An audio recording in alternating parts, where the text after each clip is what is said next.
Your wearable tells you that you got 6 hours and 40 minutes of sleep, even though you were in bed for 7 full hours, yet you still wake up feeling like the rest didn't actually take. Most people assume this is just standard stress or too much screen time before bed, so they reach for a bottle of melatonin and hope for the best the next night. But we need to consider the possibility that the problem isn't actually your sleep at all. Waking up at 3 a.m. usually isn't a sleep quality issue, but rather a metabolic one. What is actually pulling you out of deep sleep is your liver dumping glucose into your bloodstream because a cortisol spike told it to do so. This specific mechanism has been sitting in the clinical literature for decades, yet it rarely gets discussed in the context of insomnia.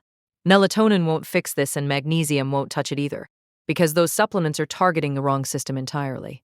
In this report, we are going to go through the HPA axis data and the nocturnal glucose evidence to understand why this happens. We will also look at one compound with actual trial-level support for blunting that spike before it ever fires. The mechanism. What's actually happening at 3 a.m.? To understand the fix, we have to start with the control system. Cortisol follows a diurnal curve across every 24-hour period, meaning it should bottom out around midnight before it starts climbing toward a natural morning peak. That pre-dawn rise is just normal physiology, because your liver gets the signal to start releasing glucose, so your body can prepare to wake up. Under healthy conditions, this process happens gradually, and your sleep stays intact through the transition. The problem for high performers is that this curve often gets distorted. Instead of cortisol dropping cleanly after dinner and staying low until 2 or 3 a.m., it stays elevated well into the evening. This flattened diurnal slope is well documented in the research. Data from Dias in 2020 and Johar in 2021 both show that people with higher evening cortisol and a flatter overall slope have measurably worse fasting glucose outcomes over time. This includes higher HbA1c levels and a much higher risk of impaired fasting glucose. Practically speaking, if your cortisol never fully drops, that normal pre-dawn rise is starting from a much higher baseline than it should. The liver gets the signal earlier and harder, which creates a metabolic chain reaction. A study by Denine in 1993 makes this concept concrete.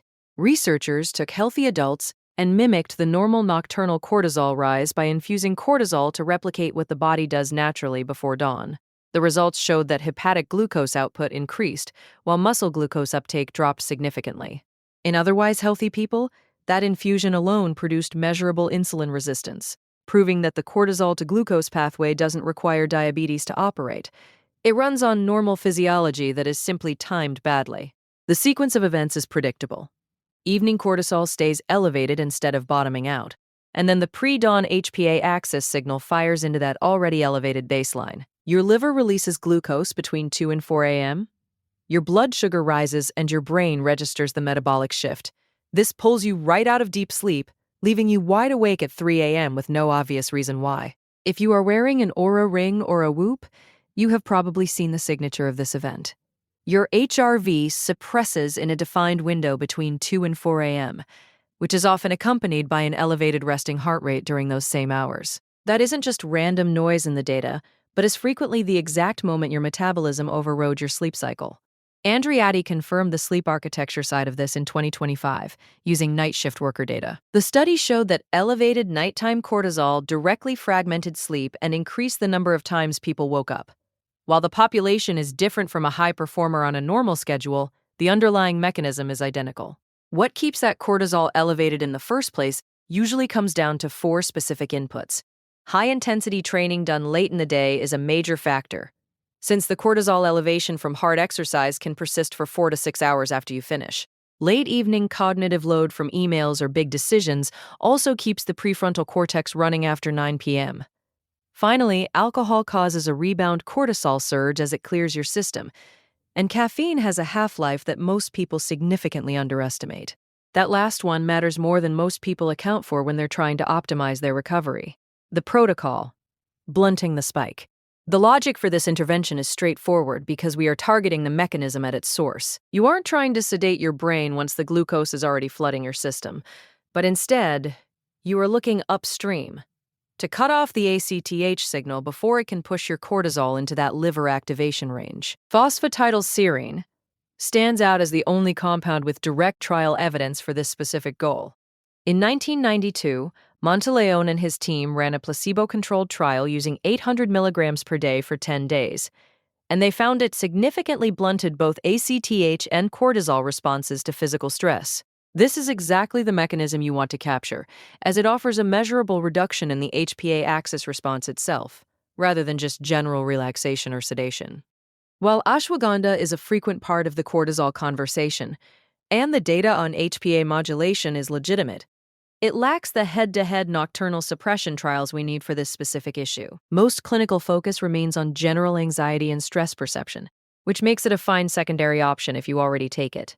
But the evidence tier is lower because the nocturnal specificity just isn't there yet. Your behavioral habits pull the same upstream levers as these supplements. Most people assume caffeine has a 5-hour half-life, but for slow metabolizers, it actually runs 7 to 9 hours. If you are drinking coffee at 2 p.m. and wondering why your evening cortisol refuses to drop, that metabolic profile is likely your answer, which is why a cutoff at noon or 1 p.m. is the smarter, more conservative target. High-intensity training after 6 p.m. adds another 4 to 6 hours of elevated cortisol to an evening that is already stacked against you. Even spending 20 minutes before bed reviewing emails or making big decisions keeps the prefrontal stress loop active, right when your body needs to be winding down. One addition that makes sense mechanistically is eating a small amount of slow-digesting carbohydrates before bed, like oats or sweet potato. This can blunt the rebound hypoglycemia signal that often triggers that early morning cortisol release. And while the evidence base is thinner than the Denine data, the logic remains consistent. To track your progress, you should watch your sleep efficiency percentage and your wake after sleep onset minutes together. When the 3 a.m. mechanism is the actual problem, both of these numbers will improve at the same time once you address the root cause. Run this as a 10-day test to match the Montleó trial duration before you decide if the protocol is working for you. The 3 a.m. wake up is a cortisol-driven glucose event, and the solution is found upstream in the HPA axis rather than in your standard wind-down routine.